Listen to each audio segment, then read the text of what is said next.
Sound on?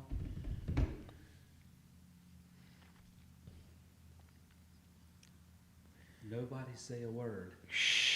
Because we're live. And Smoke is back. I'm back, finally. We have missed Smoke. It's been, how long it's been since you've been in the studio? I have no idea, but it's been a really long time. Like a month? Longer than a month? At least a month. At least a month. At least a month. So, we had New sub for Smoke last week. Y'all let us know in the comments if you think New did a better job than Thrift does tonight, because I want to know personally. But, Hi, Jeff. What? Hey, let's Seriously? everybody on here say happy birthday to Jeff. Yeah. Today is his birthday. It is Jeff, the mastermind behind LTF. Here, you want a sign hat?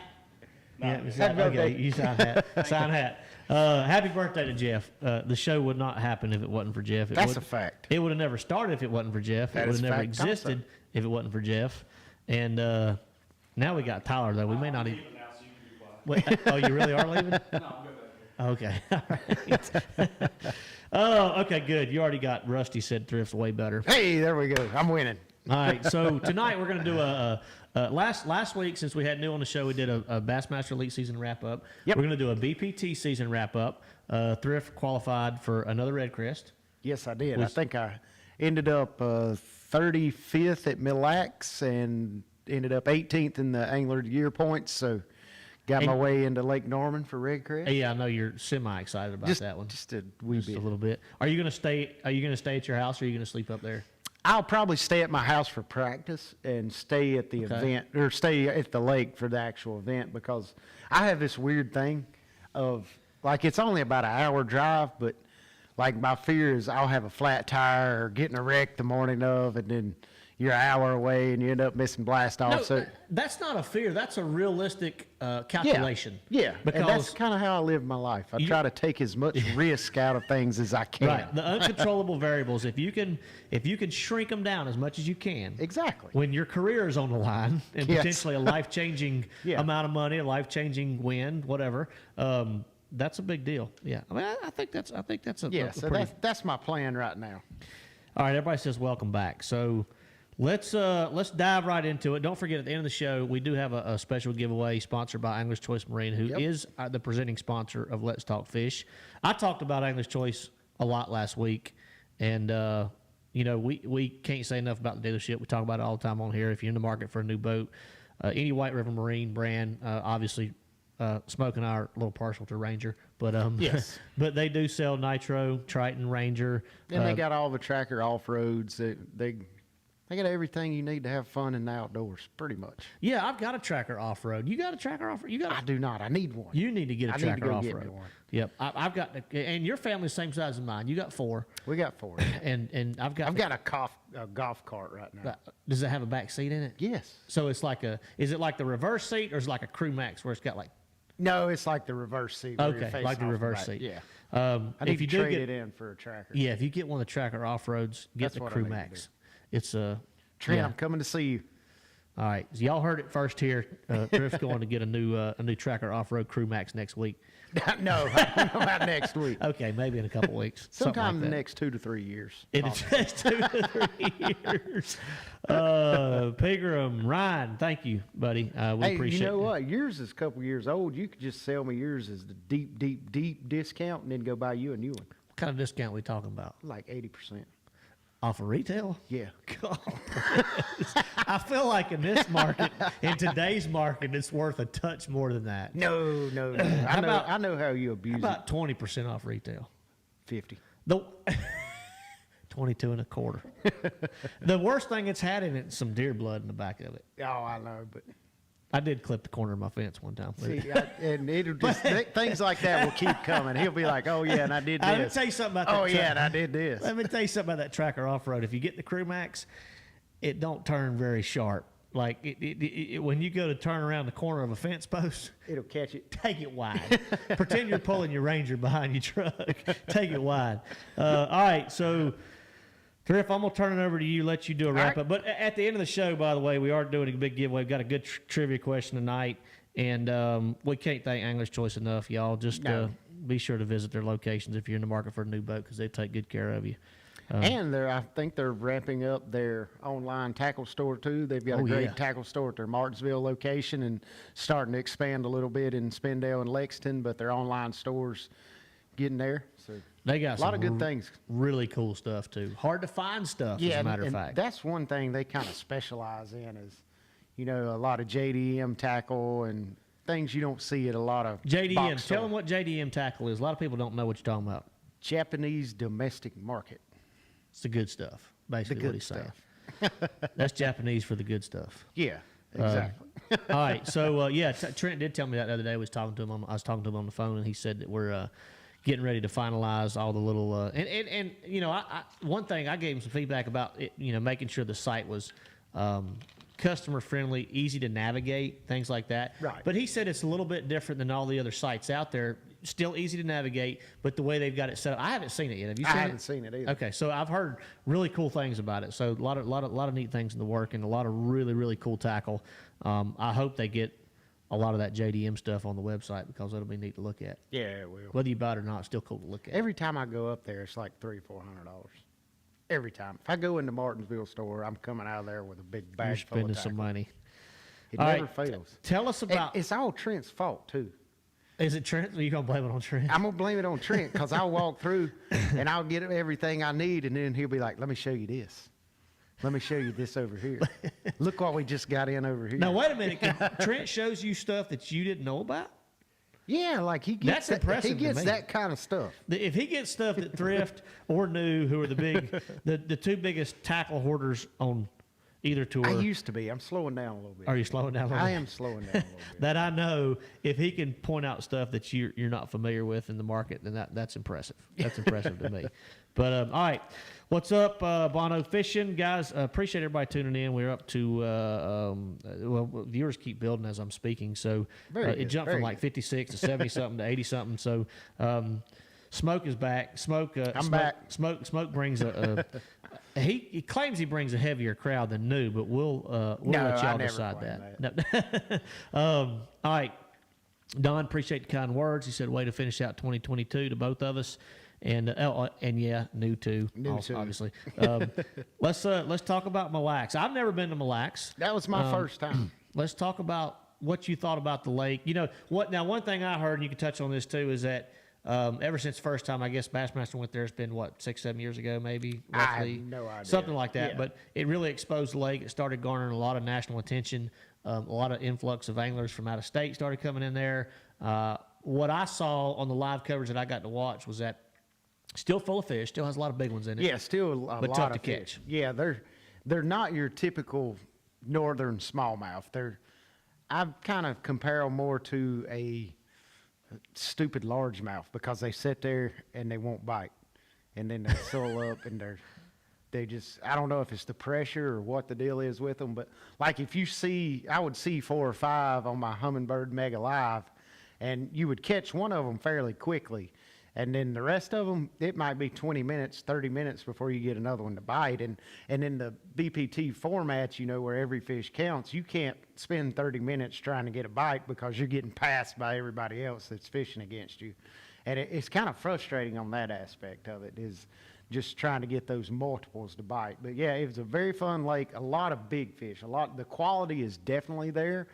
I would say the average bass you catch at Mille Lacs is, a 3+ pounder, somewhere in the 3.5 to nearly 4 pound range, probably. I mean, there were a lot of guys with 4 pound averages for the day, with 8 to 12 scorables that would average 4 pounds apiece. A lot of 4 or 4.5, a lot of 5s caught every day. I think my biggest one for the week was a 5-1, and I caught it on a 4-inch Demiki Armor Shad swim bait, just on a little 1/4-ounce jig head. But it's, all in all, it's a fun lake to fish. And to me, I think I liked it a little more being difficult like that. Like, it wasn't one of those deals where, you just go catch them everywhere. Like, you had to fish for them, and you had to think, and you had to kind of try different little tricks to get them to bite, because, yes, Mille Lacs is a big lake, but it still fishes fairly small. Like, there's only so many places where those smallmouth get, and so many places they can group up. So, you had anglers fishing the same stuff, running the same stretches and things like that. So just being able to put your own little twist and different techniques. And if you followed along and watched live, you could tell, I mean, the 10 guys that made the top 10, I would say there were 7 or 8 different patterns going on amongst those 10 guys. So it's a very diverse fishery in that aspect of all the different ways you could catch them. But it was very fun. I enjoyed it a lot, and I hope to go back there. One thing that I feel like kind of hurt me was I've never been there before. I didn't go pre-practice, and we only get 2 days of practice at the Bass Pro Tour. And our first day of practice, the wind blew 15. The forecast was 15 to 25 out of the south with 40-mile-an-hour gusts. And if you've seen Mille Lacs, it's pretty much just a big circle.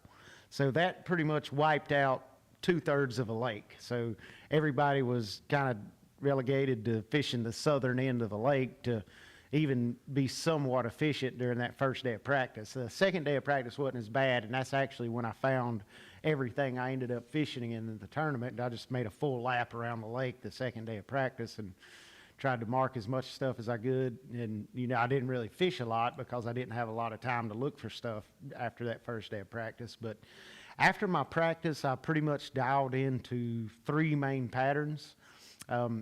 My number one pattern, or what I thought was going to be my number one pattern, was throwing my little signature series football jig from Fitzgerald Fishing. I was putting a little 3-inch Demiki air crawl on the back, and I caught them really good in practice on it. Like, I was pretty excited about it, thinking I was, going to maybe not contend for the win, but at least have a chance to make the top 10 with it. And I started the first day of the event with it, and I caught 2 or 3 first thing that morning. And it turned out it was just a morning bite. So I'd catch a couple on my signature series football jig early in the morning, and then I would transition over to a ChatterBait Mini Max, and I caught a couple on that. And then the bait that really got me into the knockout round and got me into the cut was that 4-inch Demiki Armor Shad swim bait. I never even threw it in practice. That's just my old standby. If I'm around smallmouth, I'm going to have it tied on irregardless of the weather, the conditions, how deep I'm fishing. I'm going to have that 4-inch Demiki Armor Shad tied on. And I picked it up the second quarter of my second day and caught a 5-1, a couple 3.5s, and a 4. And that pretty much got me in the knockout round. And that was kind of my whole event right there. So it was fun from that aspect. And what I enjoyed about it was going back and watching the live over the last day or so, just seeing how everybody was catching them and the little different twists they put on their smallmouth fishing. And it's amazing to see all the different things that can work and trigger a smallmouth. I'm sure you saw that everywhere you go with smallmouth. Yeah, well. Like it could be something as simple as, wacky rigging your bait on a drop shot versus rigging it straight. I mean, just silly little things like that. I saw Jesse Wiggins was talking about the smallmouth there seemed to really like a drop shot bait wacky rigged. Yeah. For whatever reason. But he was actually using, I don't know what kind of worm it was, but it was the size of like a TRD worm. Like right. It was a little bitty thing. Yeah.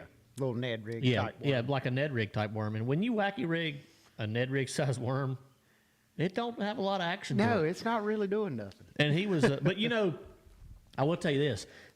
I went up to St. Clair years ago. We were both still fishing FLW actually at the time. Mm-hmm. I think it was the one Chad Grigsby blew away. Oh yeah, in 17 or something. Yep, that's 16 right. 16 or 17. That's or right. The fishing was really 18. good. You had a good tournament. I had a good tournament. Yeah. One of the things that I caught him on was a drop shot Ned worm. It was it was a rear end of a lunker stick, a 5-inch lunker stick, right, cut down like 2 inches. But I wasn't wacky rigging it. I was just nose hooking it. Now, you know how stupid that looks on a drop shot? And for whatever reason, smallmouth would just... They love it. They would love it. They love it. And but you talking about the diversity and the opportunities, a lot of the smallmouth fisheries we go to, people do think, I guess they get this preconceived notion that drop shot, deep, blah, blah, blah, blah, blah, you know. But even the Mille Lacs tournament, the St. Lawrence Bass Elite this year, anytime we go to St. Clair in the fall, you can catch them shallow, you can catch them deep, you can catch them everywhere in between. You can catch them cranking, you can catch them on ChatterBait, you can catch them on a drop shot, you can catch them on a Ned Rig.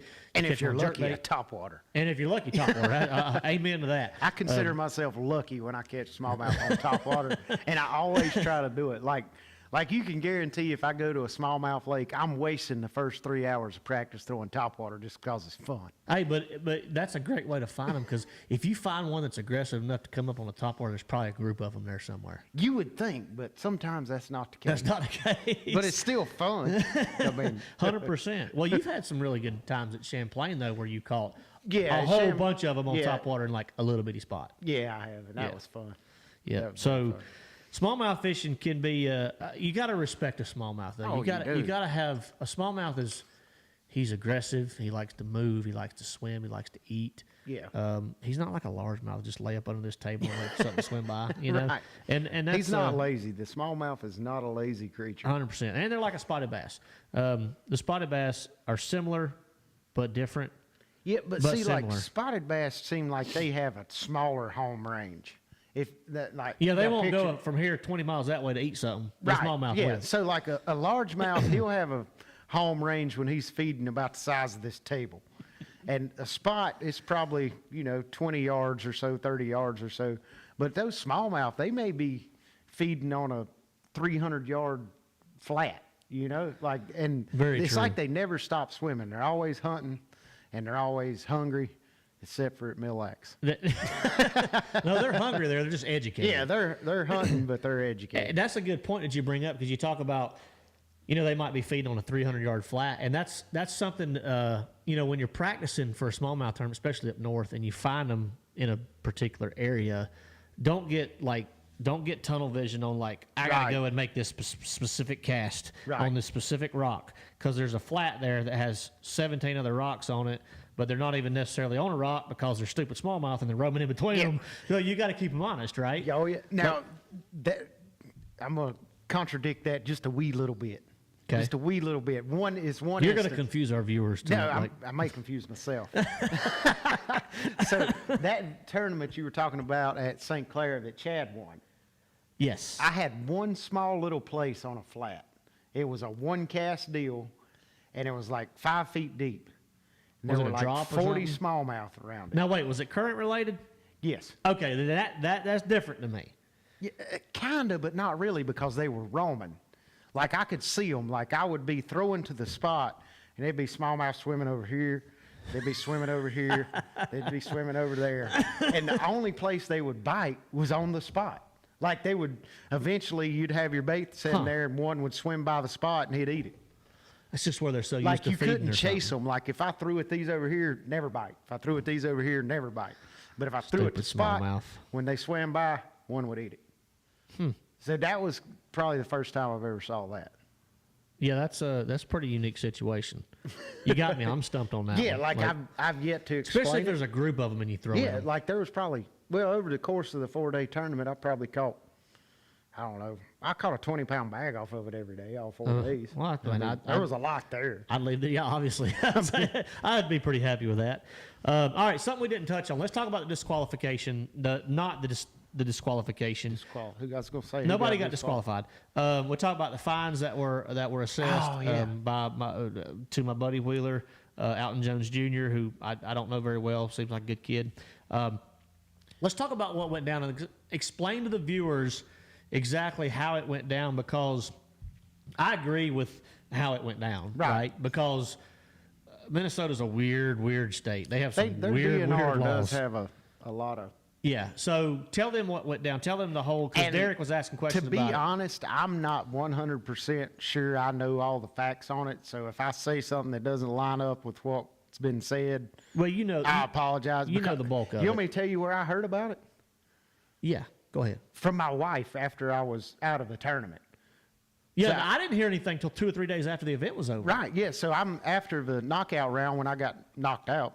I ended up, 35th. I was driving back to the house I was staying at, and I called my wife as soon as I come off the water, and we're talking, and she's like, "You're out of the tournament now. You can talk about stuff, can't you?" I said, "Yeah."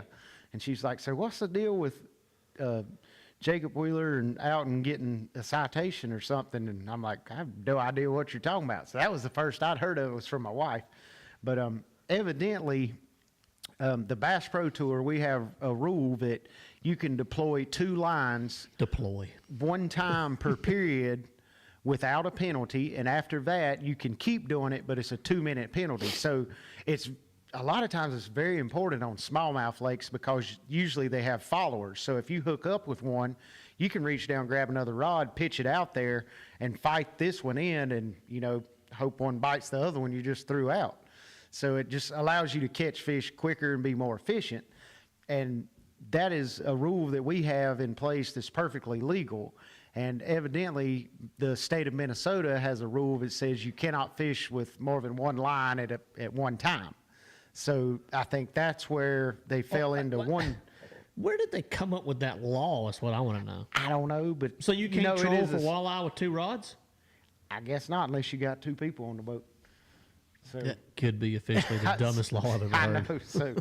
So that's pretty much what I've heard about that. And as far as the other one, we also have a rule in the Bass Pro Tour where double fluke rigs or double drop shots or top water with a front runner where you actually have physically 2 baits with 2 hooks is legal. But evidently in Minnesota, you can only fish with 1 bait. So it's not legal in Minnesota. Was that rule broken by anybody?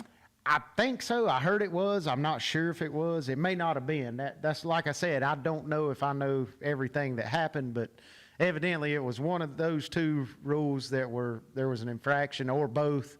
And I guess it was caught on live because that would be the only way I could see them getting a citation because I don't think any of the game wardens or anybody stopped them on the lake. So they must have been issued the citation after being made aware of it on the live show. But either way, I mean, it's state requirements. And actually, we have a rule in place that says you have to follow state guidelines. So that was something that it was it's not really a gray area based on what happened. I mean, rules are rules, and everybody, thought they were following rules, but it really wasn't a rule. So it's kind of a little bit confusing. But I think in the end, the right decision was made because I'm sure I never used the 2 lines because I don't think I was ever around more than 1 smallmouth at the time. But I'm sure I would be willing to bet that at least 40 of the 80 anglers probably broke that rule because I know it happens a lot. And I myself have done it before, but it's possible. Bill Taylor would say you're guilty of breaking a rule if you didn't call and admit you're guilty. Yes. I think that's what he used to say. So I'm going to go back to Andy Montgomery's comment years ago about you. He said you're the most confident, confident angler I've ever met in my life. When he says I was probably only around 1 smallmouth at a time anyway. Yeah, well, if you got low expectations, you're never disappointed. Okay, that's one way to look at it. That's why I stay happy. Is it half full or half empty? Very low expectations. Yeah. So Derek Westfall had a good. Y'all keep rolling into questions. We're gonna have a lot of time for questions tonight. I see some good ones on here. We're gonna try to get to every single one of them. Derek asked about that, the Wheeler and Alton June. I want to know how much some citations were. That's pocket change for Wheeler anyway. I'm going to text him and ask him how much his fine was. I don't know how much it was. Probably $100-something bucks. But yeah, I wouldn't imagine it being a very hefty fine. To Thrift's point, Derek said seems like MLF should pay those fines for him. So I'm gonna agree. I'm going to agree to disagree. I think they did. Here's why I disagree, because you stated it earlier. Should the tournament director have been fully aware of that and explained it to Brian and all the other BBT anglers? 100%. If there's an odd rule that the state enforces, right, they should be made aware of it in the tournament meeting, whether it's virtual, in person, whatever it is. That is 100%. Who's y'all's tournament director? Aaron Bashir. Aaron Bashir, it's 100% your fault. All right, let's move on to the next topic. Next topic is no. I mean, that's why it's kind of a gray area, because it's really not, because in the rules it says we're supposed to be aware of state law. Okay, that's my next point. So the next point is, should MLF pay those fines for them?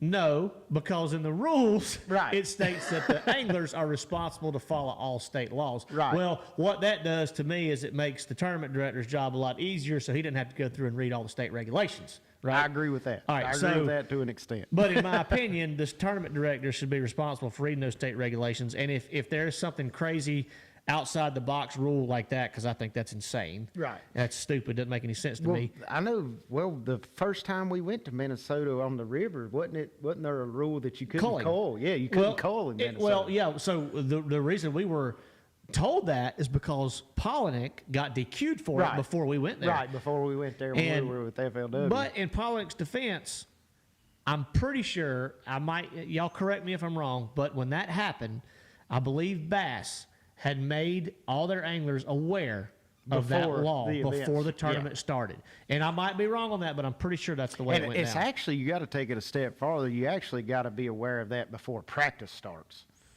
because that could change your practice strategy. That could change where you practice, how you practice. There's a lot of things that could happen there. This kind of makes me sick to my stomach. Working Class Outdoors said that Alton said the people that made MLF aware of the violation, which is obviously a bunch of keyboard warriors that are watching live and saying, oh my gosh, they violated Minnesota state law, right? Right. Some people call them Karens in this day and age, but oh, I see that comment. Said they made such a stink that the DNR had no choice but to issue a citation because they were caught, right, between a rock and a hard place, basically. Right. I think that's ridiculous. I think that's cowardly. I think that's sad that people would come out of the woodwork. That's social media in general, though. Like, if you look at like controversial posts, like you see, but there's a lot of people out there that just look for something to fuss about. That's what I'm saying. Like, if you go to a post about the weather tomorrow, or anything with politics or whatever it is, and we're not going to talk politics, trust me. Yeah.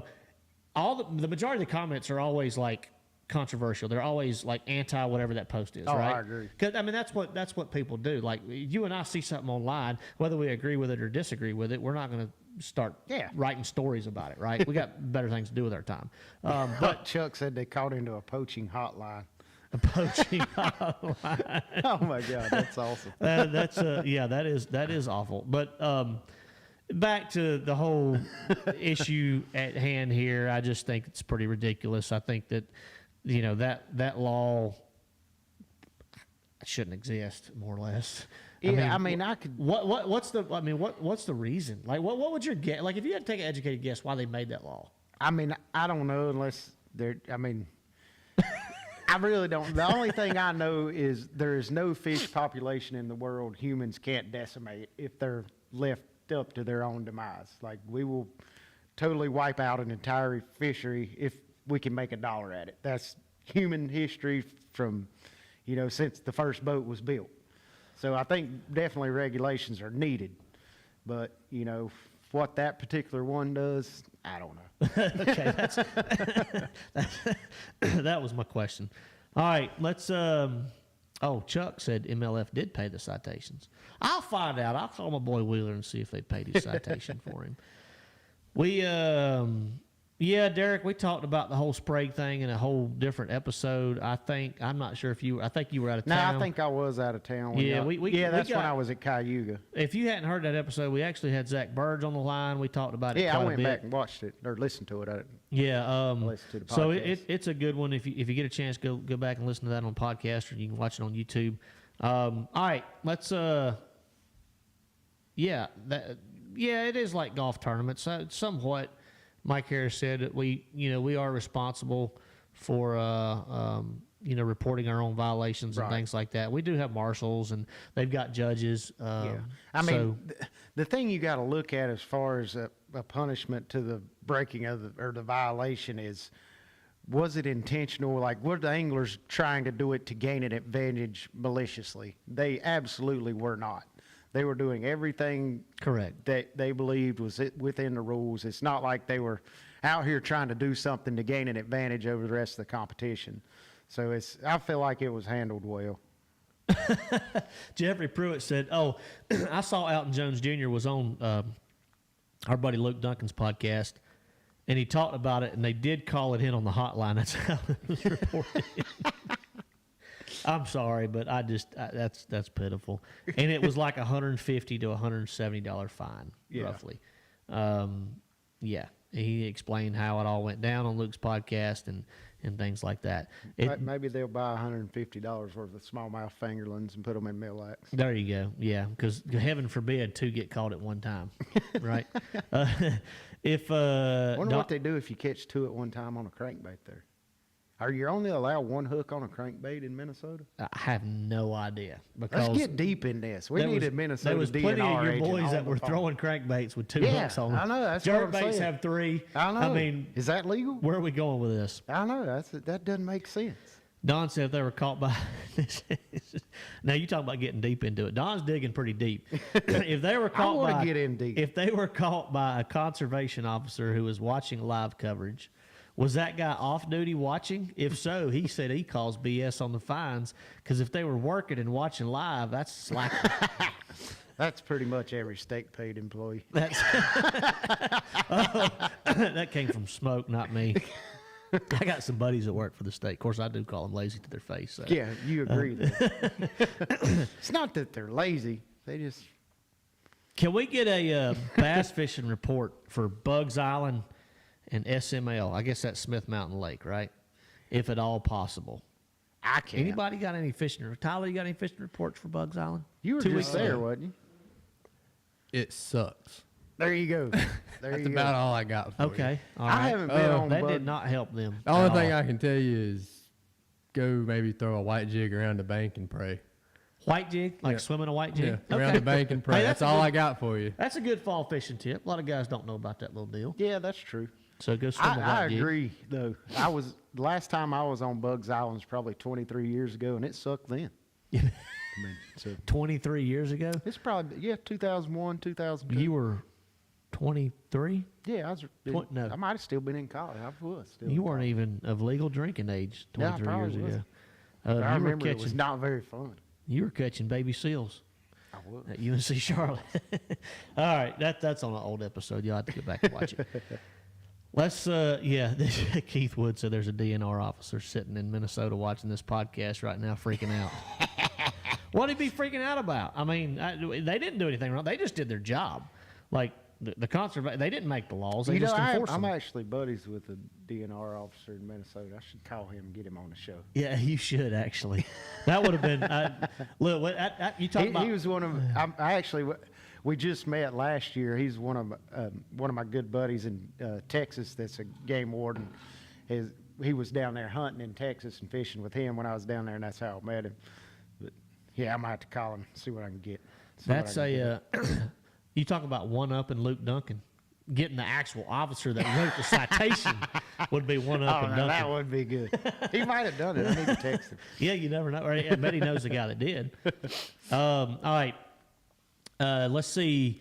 Yeah, Bottom Line Outdoors, he said when he lives in Washington, almost every river has different rules. It's his responsibility to know the rules of each river. Yep. I agree. Very true. 100%. Very true. There's I saw a comment earlier about, 2 lines, not 2 hooks. So Okay. does that clarify what you were asking about? Yeah, like, you know, I mean, that eliminates the 2 hooks on the crankbait theory and the 3 hooks on the jerkbait theory. right. Y'all keep the questions rocking. Let's see. But how would that make like a double drop shot leader wrong or a double fluke because you're not using 2 lines? Debatable if you have a leader or something on there. Well, you still just got a knot. It's true. Talk to your tournament director on that one. All right. I'm gonna start throwing a double crankbait. I'm gonna throw like a square bill and a deep diver. Ooh, that could be I deadly. like to see that in action. How that's going to it'd work. work. You're gonna have to put them on some kind of like. How's that going to work? Spreader bar. Yeah, it's going to be some kind of selfish teaser or something. Jason Gibson, by the way, said the show is better with you and not new. Awesome. Thank you, Jason. That's like the 3rd vote we've got tonight. It's better with Thrift and Did not you new. doubt me? I mean, No, but I'm still asking, and we want y'all's feedback. New or Thrift? New or Thrift? New's probably watching. If not, he'll watch it later. And New's little feelings will be hurt when everybody says Smoke's better. All right, William Law said, here's a good question for you, Thrift. all right. Guys, I know the ChatterBait came from your area. That is very true. Is Z-Man's new topwater very good? It looks very fragile. I have not even used one or had one. I used one and have one. Okay. Well, then you can, like I said, this question's a good one for you. Yeah, I mean, it's a good topwater. Like, it's pretty cool. It kind of, to me, it falls in that category of a plopper style bait, buzz bait style bait. You can throw it a long ways. You can wind it fast and make a lot of commotion. As far as the fragileness of it, I actually caught redfish on it a couple years ago. So if it can handle, Of course, he had it 5 a to couple years 7 before it even came out. Yes, Imagine I did. that. Actually, I've had it for about a long time. Just go. A long time. But it held up to redfish just fine, and I've caught plenty of bass on it. So Yeah, I think the durability of it is not in question. All right, so I got some 100% fresh information for I'm Straight Chillin'. That's his name on our comments. I see that. I'm Straight Chillin'. He wants to know if there, or it could be a she, if is there Angler's Choice? Is Angler's Choice having an open house next year? I just got off the phone with Trent from Angler's Choice earlier today. They are 100% having an open house. They typically do one at all 3 locations: Lexington, North Carolina, Spindale, North Carolina, and Martinsville, Virginia. Yep. He did tell me, that the Martinsville, Virginia one, it's usually back-to-back weekends. The Martinsville, Virginia location is the last weekend in January of 2023. That's what he told me today. Right. Now, that's still pending. I don't know if that's official, but that's what I was told. So there will be open houses next year. I know I'll be present at I'm least. glad of that. I'm ready to go back to open houses. That's right. I know I'll be present at the Martinsville location. Hopefully another one if I can make it. I know Thrift will be at whichever ones he can make I'll it be to. at, if I can make all 3, I'll be at all 3. Whichever ones I can make that I'm in town for, I'll be there. Yep, I'll try to be at the Spindale and the Martinsville, and maybe the Lexington. I'm with Thrift. If our schedules usually don't allow us to be at all 3, but if we can, we will be there. We'll be doing some seminars, doing some meet and greets, and having a good time. And just hanging out. That's right, having a good time. That's what makes it fun. You just hang out. Might even have another casting contest. That was like 4 years ago. That was a long time ago. That was a long time ago. Yeah. That was pre-COVID. That was pre-COVID. It's sad to say that was like 4 years ago. Yeah, that's right, Brian. Brian's seen the tackle shop in the Angler's Choice in Martinsville. It is awesome. That's where Thrift's always he can't leave his wallet in the truck. Yeah, they always get me. It's not that the new baits. It's like they get these weird colors you don't see everywhere. Oh man, I'm not even going to read this comment. Daryl said, "I'll read it because I don't care." Daryl said, "Oh, Tyler's laughing over there." He said the show would be better with just new and Thrift. Oh, Thanks, Daryl. Appreciate you. I disagree. Appreciate you. Thanks, Thrift. I got to stick with We my, could call with the my show esteemed B co-host. Square. Do what? We could call the podcast B square. Yeah, well. See, it would be bad with me and New because Matt keeps everything flowing, and I don't really do a good job of that. And Lord knows New couldn't do that. Yeah. So Maybe if you had Brittany here to smack him in the back of the head every time. now he got that out of would line. be a good show if it was just New and Brittany. Now, we tried that one time, remember? I'm talking about just them two. Oh, you mean you and I bail and just leave like them we two would here? sit over there. And I feel text. like there'd be a lot of fighting. Maybe. I might come with y'all. But Tyler said he's bailing too. Like, who's going to run the laptop and all We'll the figure goodies? it out. Okay. That actually y'all laugh, but that'd probably set records.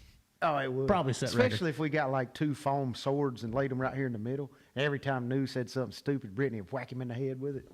That'd be perfect.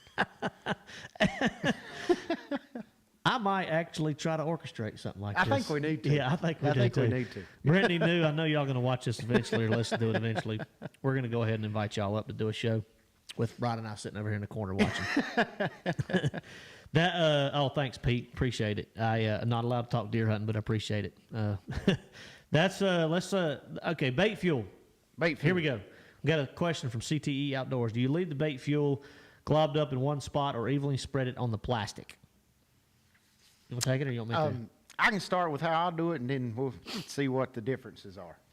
So I'll hold the line tie of the bait, and I'll take the bait fuel, and I'll start at the top and just let it run down the bait. That's what I do. Okay. I'll put it in my bag of soft plastics that I'm using, and I don't want to get like I'll put it in the bag. This is the day of me actually using the baits, not the night before or the week before, nothing like that. The day of, I'll put it in there, and I'll actually put my hand in the bag, and I'll make sure all the baits are fairly evenly coated to the best of my ability. And then I'll use that bag. Once I get done with that bag, I'll actually start a new bag. I'll recoat them and things like that. I don't let them like soak overnight or anything like that. Right. I just use. But throughout the course of the day, like I use a lot of bait fuel. Like I put it on every 15 or 20 casts if I'm throwing a soft plastic, especially. So when you're doing that, do you reapply it to the same bait if it hadn't been bitten off? I have, especially a jig. I've put it on a jig a lot, Right, multiple times throughout the day. Right. So yeah, I have reapplied multiple times. Yep. I mean, typically if I'm throwing like a lunker stick or something like that, or a little worm, normally it's torn up through a fish catcher Right. to not have to reapply it. Right. But yes, I absolutely will if the bait's still good. So what's your technique for that? You mean applying it to the bait? Yeah. Oh, I'll just put a little line of it on the bait, and then I'll Alright, take so my fingers. same. Yeah, I'll take my fingers and I'll just kind of. It's like waxing your bowstring. Does that make sense? No, you don't have a bow. You got a I got crossbow. a Sorry, crossbow. never mind. I got a crossbow. I don't Crossbow wax it, hunters. though. Yeah, do what? I don't wax it though. You don't wax your string. So yeah, kind of put a little bait fuel on there. Take your fingers and kind of just massage it in all the way down. I'm not going to sit here and make the motions like how I do it or anything like that, but we'll just leave it at that. Rusty said, "Who is new?" Oh, that'll humble a fellow real quick. Brian New, Rusty. Brian New, Bassmaster Elite Series Pro, our buddy, Thrift's protege. Grew up fishing around here and has got quite a career going. He has. He's very early in his career and had a lot of success. Yeah, that's right, Daniel. That's what it would be. It'd be Matt, No Filter New, and Brian Thrift. Great lineup. Maybe bring Montgomery back. I can't get Andy to come You back, can't man. get I called him today, and I was going to ask him. So I was going to ask him if I could borrow his skid steer, if he could bring it over to cut some stuff for The me. one he dumped in the pond? Yeah, Yeah. and he's like, if I can find time, I'm busy. He's the busiest man I know. I don't know what he does, but whatever he does, it's busy. I invited him to poker night a few times, and he wouldn't come. He hadn't done that in a while. We did one. You were out of town. We've only had one in like 3 months, by the way, so Okay. it's not like you've been left out. Right. No, of the I invite. remember I went to one, and I mean, I should have been left out because it might have been the first one kicked out of the table. No, that's when you get invited back the quickest. Well, I should be good then. Derek said bait fuel's absolutely legit. Yeah, that bait fuel works. That's all we can say. Yeah, it does. If you Ain't don't no believe doubt. us, just get you a bottle and try it.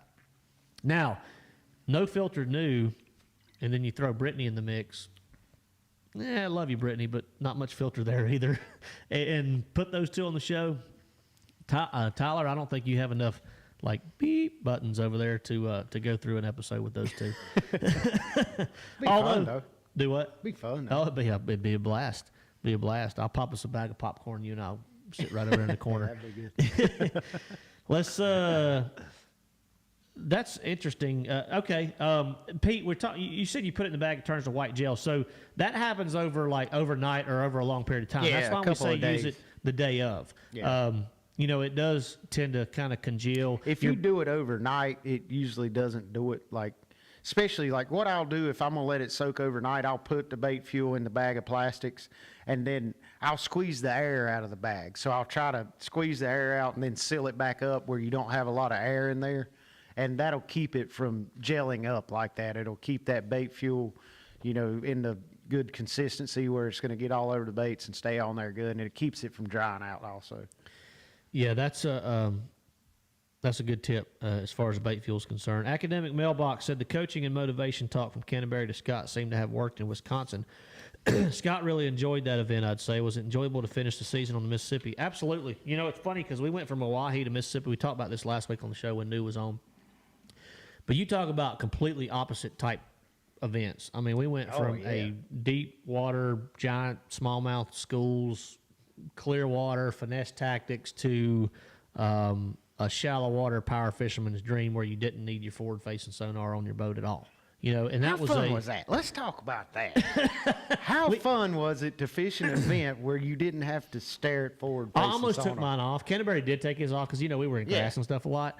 I didn't take mine off just because I felt like I might get in that one situation like on a sand Where you drop. use it, yeah. Right. Like I was fishing some smallmouth stuff and they were just sand drops and I kind of wanted to see where they were. Right, You know, right, you like talking about rubbing them Yeah. up and down a drop, you know, things like that. But at the same time, it was refreshing. Like, I know. I mean, it was refreshing. Like, you know, we talked about, I got a text last night from our buddy Nikki, actually, and Yeah.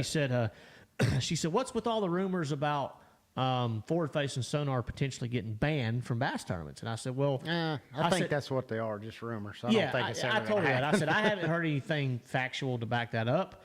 I know they've banned them from some other type events, other, you know. I know. The only tournament I've heard of is a muskie tournament. Muskie tournament, yeah. event. And they've made separate divisions for some of the offshore guys, like the marlin fishermen and things like that. Like they've Yeah, created. but that's not really forward facing sonar. It's kind of see everything sonar. yeah, I mean, you got a point there. Yeah. Yeah. So that's like ours is like $1,500. Theirs is like $250,000. Yeah, it's like 150 grand. 150 grand. Sorry, I was 100 grand off. But to Brian's point and to the question, finishing up on a tournament where you could kind of pick your poison. Yeah. You could fish the techniques that you really like. You could fish the type of structure you really like. You could flip undercut banks. You could throw top water. You could throw a bladed jig. You could flip. You could throw a frog. You could swim a jig. You could throw a worm. And I caught them on like 7 different baits. Bass does the top 10 bait photos with the guys the last day, and I was like, "You want me to hold up like baits. 12 rods?" You know, like, and they're like, "Nah, just give us your top 3." And I'm like, "Well, okay, we'll just pick 3, whatever." So those are fun tournaments. Like it's almost junk fishing, but it's not really junk fish. It's like calculated junk fishing. Oh yeah, 100%. It is very calculated. It doesn't like it's funny because you see a lot of the guys that do well in those tournaments. And I'm guilty of this, and I know you're guilty of it. I'm sure I am. And they're like, I don't know what you're going to say, but I'm sure I'm guilty. they're like, well, how'd you catch them this week? I just junk fished my way around the lake. There's a lot more to it. Yeah, there's a lot more to the junk fishing. That's just an easy way out for a guy in an interview, or he's doing a magazine article after the tournament to not have to spill all the goods, right? He just kind of like, I just threw this when I got over here, and I picked this bait up, and I just caught one randomly over here, and it's all random, but it's very calculated.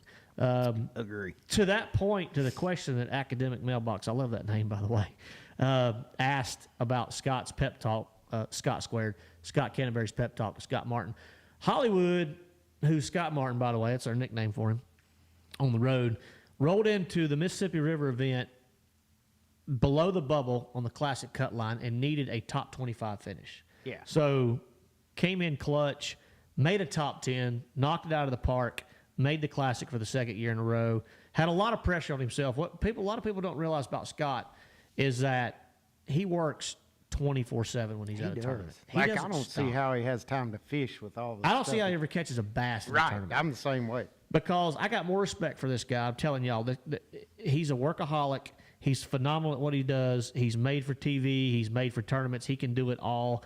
And just to make a Bassmaster Classic, I know you see some comments out there sometimes too, are like, "Oh, Scott, you didn't do that good. You finished 39th or 52nd or whatever." He made the Bassmaster Classic while he's balancing the largest YouTube freshwater bass tournament professional channel in the world. Yeah. Right. And that people don't realize that's a 24/7 job. Like, it doesn't stop. Like, I can vouch for it because I'm in the house. There's cameras going all the time. It's ridiculous. Oh, like, it really you would is. probably go nuts. I go nuts sometimes. Oh, I couldn't do it. There's no way. Like, he's definitely, I'm not going to say he's one of. He is the hardest working professional angler there is. From top to bottom. Yeah, from top to bottom through all aspects of, tournament fishing, live streaming, his social media, from all that combined, he's the hardest working angler out there. No doubt about it. We don't know where we're going to be staying for the Okeechobee Bassmaster Elite Tournament. We probably will stay at Scott's house, actually, because it's in Clewiston. I know the tournament goes out of Okeechobee City. Y'all going out of the north end? Yeah, we're going out of the north end. But still, it's an easy 45, 50 minute about drive. 45 minutes. That's right. Not So we probably will be staying down at Scott's house for that event. All right. Yeah.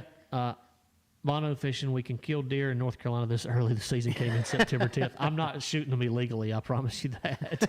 If I did, you wouldn't be seeing pictures of them anywhere. No. All right. Okay. Ryan is going to Where you Murray, at? Lake Murray, for the first time in I see October. it. He's from Ohio. He's going to Lake Murray in October. Yep. Best 5 baits he needs to have tied on to find some fish Right now. on Murray in October. You want to go back and forth? Yeah, sure. All right, you start with the first one. Buzzbait. Buzzbait. I'm going Chrome Demiki Rambler walking bait. All right, so we went from, that sounds like 2 shallow deals. The buzzbait's a shallow deal. This is good. Break it down. I know where he's going. This is good. So, Ryan, this is confusing because we both threw top water baits at you. Right. So I threw a buzz bait at you. You tie on a buzz toad, and you can go shallow and catch a big largemouth. You can do it up the river. You can do it down the lake, around the bank grass, things like that. Water level has a lot to do with it, too, that time of year. But Brian said a chrome walking bait, okay, Demiki Rambler. That is more of an offshore deal, and I'm going to throw it over to you to explain Yes. that. And I knew that's where you're going. That's very good. So the Thank buzz you. bait, covering water, burning down the bank, the chrome debinky rambler, get out on those shoals, those humps where the cane piles are, and don't be scared to throw that thing over 30, 40 feet of water. Those fish suspend out there a lot, and they will come up there and bite it. So it's it's two topwater baits with two totally different approaches and different scenarios, but you can't go to Lake Murray in the fall without a chrome walking bait of some sort tied on. I just prefer the debinky rambler, so definitely got to have that. All right, bait number 3 is a soft plastic jerk bait of some kind, whether it be a fluke, a D-shad, whatever you prefer. You got to have that on, that subsurface deal when they won't come up and bite the rambler. That's still an offshore deal. A lot of schooling fish that time of year, cane pile related, things like that. When they won't come up and bite the walking baits, you can throw that in there sometimes and catch an extra fish. All right, bait number 4. Bait number 4, the old trusty shaky head. Catches big ones in the fall.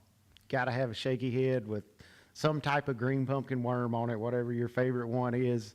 I generally stick with an 1/8 ounce, but in the fall it gets bit when it's tough, and it could be tough, and that bait will get you big bites sometimes. All right, bait number 5 and the final bait, Ryan, is just a jig. No surprise there. And the only reason I say that is because if it starts to cool off and the weather starts to change, it seems like every lake in the Carolinas, there's some type of jig bite going on somewhere. Right. Whether it's dock related, brush related, or rock related, there'll be a jig bite going on somewhere. You may not catch them, as good as as you would on the baits that we mentioned before, but I would still have a jig on my deck. Matt always has jig on deck. By the way, you do too. I do. Yeah, you do too. Hey, wait, never mind. I can't say that at Millax because I caught him on my football jig. Well, there you go. Tim said he seconds the jig, by the way. All right, I don't think I have had a tournament all year that the jig wasn't on the deck. I know I haven't. You talking about your finesse jig or just a jig in general? Any jig in general, yeah. Be it a regular skipping jig or a football type jig, finesse jig, any jig. Jason said he just wants us to tell him and everybody else all our best secrets to catch bass with no lies. What do you think we've been doing for the last 5 years? I don't know if you've watched this show, been doing. But you need to go back and listen to our podcasts, watch our episodes on YouTube, because anybody that's watched this show since day one knows that we don't BS. We give tips on how to catch bass, and we give up the goods. We give up a lot of really good stuff. Yeah. And I'm going to brag on us for a second, because that man right there used to be as tight-lipped as anybody I knew. And he's given up some really, really, really good stuff. That's the good thing about fishing is for so long it's been taboo to actually say what you were really doing. But I have been doing it for 5 years, and nobody believes me because they think I'm not telling them. I mean, you got a point. It's like there. reverse psychology. You got 100%. You got a good point there. I did. It's funny. You said something, and it hit me. I saw a question earlier. I'm trying to scroll back to it. I'm trying to find it, but it asked about, does the live coverage? I remember seeing that question. Okay, does the live coverage that we get nowadays? Oh, by the way, you've already surpassed. New had like 150 viewers tops. Oh, We're like nice. at 170 something. Nice. So you blew him out of the water. Just had to throw that out there. Sorry, New. We still love you. But talking about the live coverage that we get, the live coverage that we have on Fox Sports 1. Y'all have your show on NBC or CBS? Yeah, one of them. I don't ever watch it. I watch the live on the website. But it's on other outdoor channel networks, all kinds of stuff. It's exposed to the world, right? Does that really affect, the decision we make, how we fish year to year, things like that? I'll be the first to tell you, like, if you look at the Mille Lacs tournament, you look at our last event in the Mississippi River, and you look at the 4 before that or whatever it was, major tour level events, none of them were won the same way in the same spot. No. Right? Never is. And people got to understand that when you're watching something on live, so is everybody else in the world that likes to fish. Right. And you might as well, I mean, you can take it with a grain of salt, right? You see the technique that Thrift's using to catch them and win a tournament.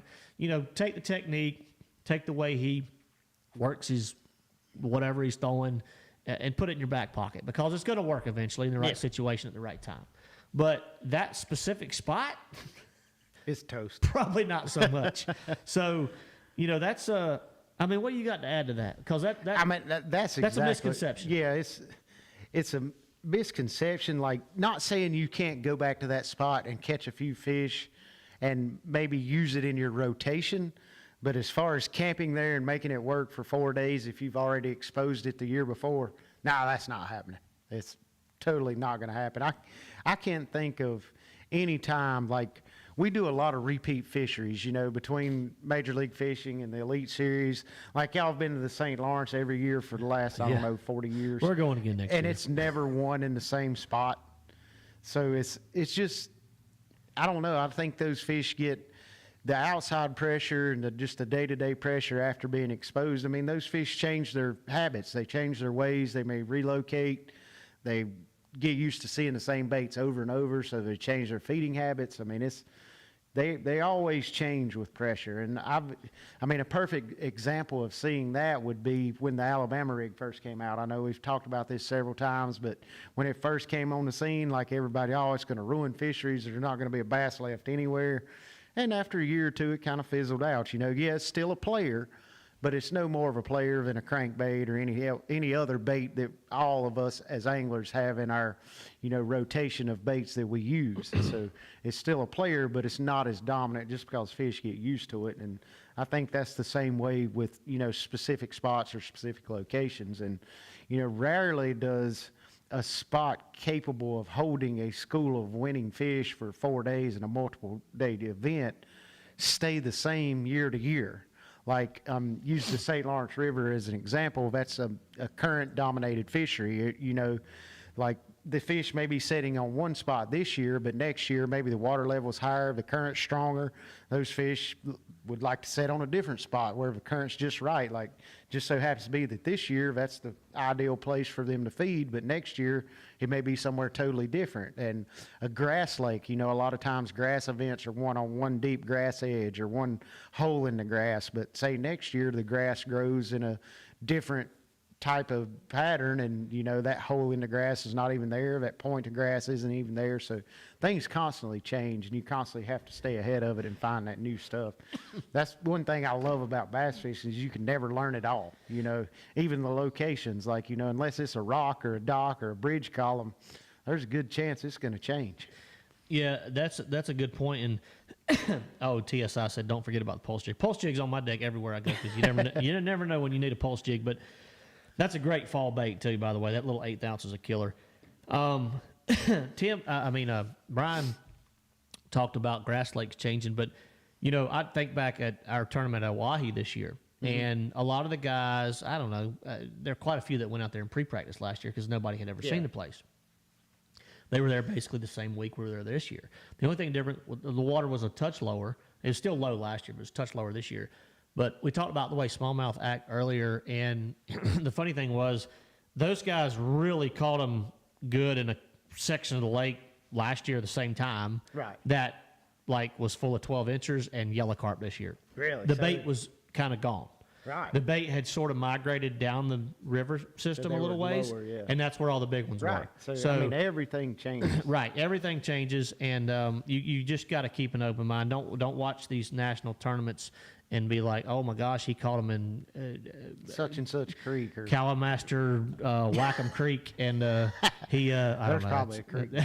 Probably is. I bet there is. And that's where I need to fish. That's not necessarily the case. All right, let's. We got a bunch of questions, guys. It's 8 o'clock. We're not gonna be able to get to each and every one of them, but 2 more questions. All right, 2 more questions. Mike Harris. Then we got our trivia question giveaway. Don't forget. Mike Harris said, do either of you get tired of fishing for a living? Brian? No. Yeah. That's an easy no for me. Like, I absolutely love to fish. I would go every day. If I had a pond in my yard, I would probably catch a bass every single day of my life because I love it that much. So, no, I do not get tired of it. Yeah, no, and I'm with Brian. I'm not with Brian in the fact that I would fish every day, but I definitely don't get tired of fishing for a living. I thank my lucky stars every day. If I reverse it back to when I was 5 or 6 years old, it's what I dreamed of doing. I wake up still to this day, every day is kind of a surreal feeling that I'm Oh, yeah. I've pursued a full-time career, 14 years strong now of fishing for a living, and you know, and I do realize, you know, that we're blessed to live in a country where we can actually do that. Yes. You know, that there's is a lot very, of people very in this true. world that, you know, are talented enough to play football or soccer or fish for a living or whatever that don't even get the opportunity to do it. So just to be able to be in this country and truly chasing our childhood dream is a humbling experience. And I don't get tired of it all. I thank my lucky stars every day that I get to do it.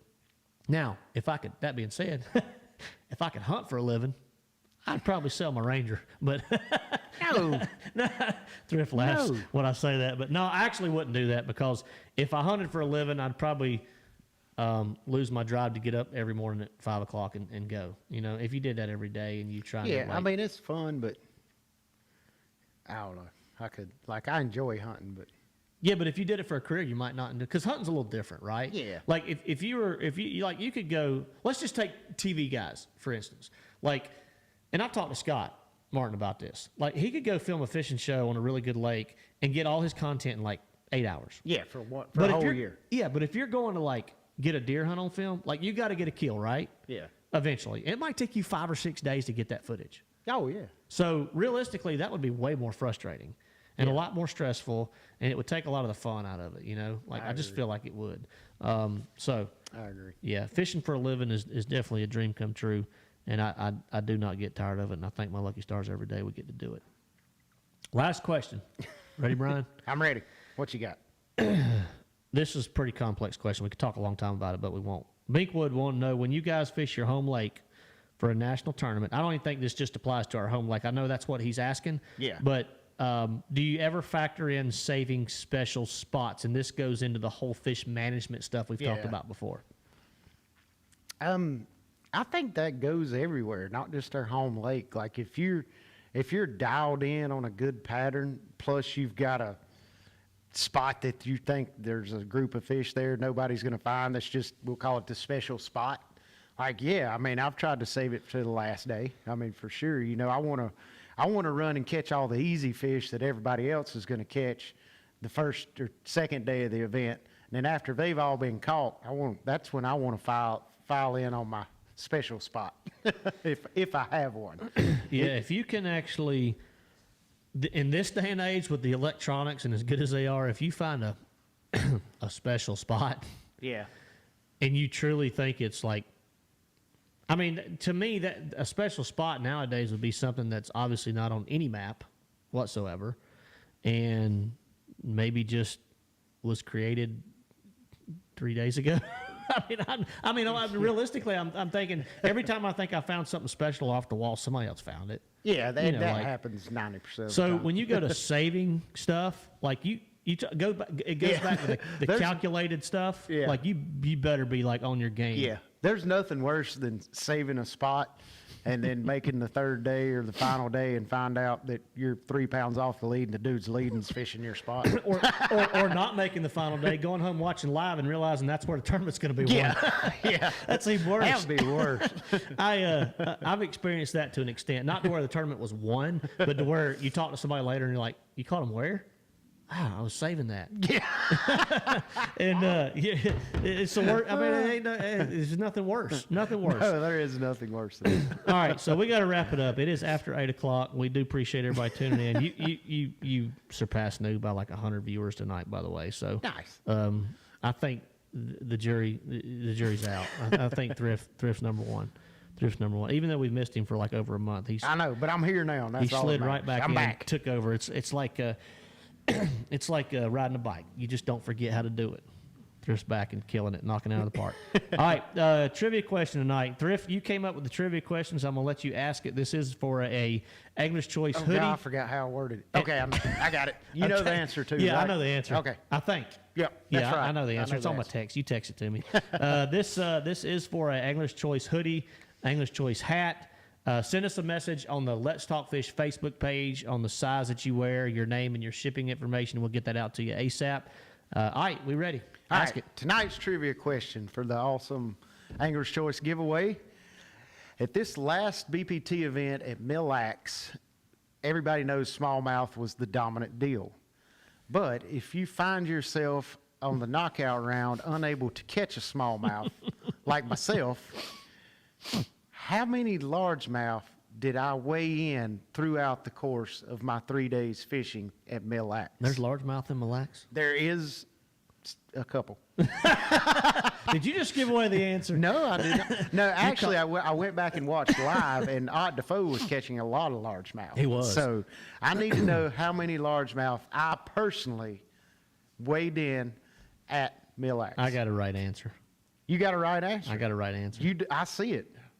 Call it out, and I'll Bono say it. fishing? That's it. Bono fishing. It 4. is- the answer is 4. 4. And send us a message, Bono Fishing, to our Facebook, because I feel like that's not your real name, to our Facebook page with your what's up, Jeff? And this was a total hovering. guessing question, so that was good. I'm surprised it went that quick. Yeah, the answer was 4. Send us a message to our LTF Facebook page with your size, hoodie that you wear, your name, shipping information, and all the goods, and we'll get it out to you ASAP. It's funny because the trivia question, you talk about Oahe, and it really doesn't have any largemouth in it. Right. Well, I'm pretty sure Rick Clun found the only 2 that lived in the entire fishery. He actually did weigh in too long. 2, and he was the only person in the whole field to do it. He called them both. Guess what he called them on? A square bill. Close. What? Spinnerbait. Okay, that would have been. If I'd have been thinking about that, that would have He been. called my them on next guess. spinnerbait, and they're both like 3-pounders, which were big ones there. Yeah, that's a good one. So kind of funny. But anyway, congrats to Bono Fishing, aka whoever you are. Send us a message, and we'll get that prize pack out to you ASAP. Yep. Thrift, you want to close us out? Yeah, glad to be back. So we should be doing a lot of these for the remainder of the year. I'm sure there'll be a couple weeks here and there we'll miss, but looking forward to getting back in and talking fishing now that we don't have anything to fish. Can't talk deer hunting, so we got to talk Yeah, we fishing. can't talk deer hunting because Matt's only got 1 tag left, so I got 5, 4 does and a buck. you ain't going to kill 4 does. I might. Either way, what are we going to do if we can't go fishing, Matt? Sit right here on Tuesdays and go, no, not hunting. We're going to talk fish. Thank you, guys.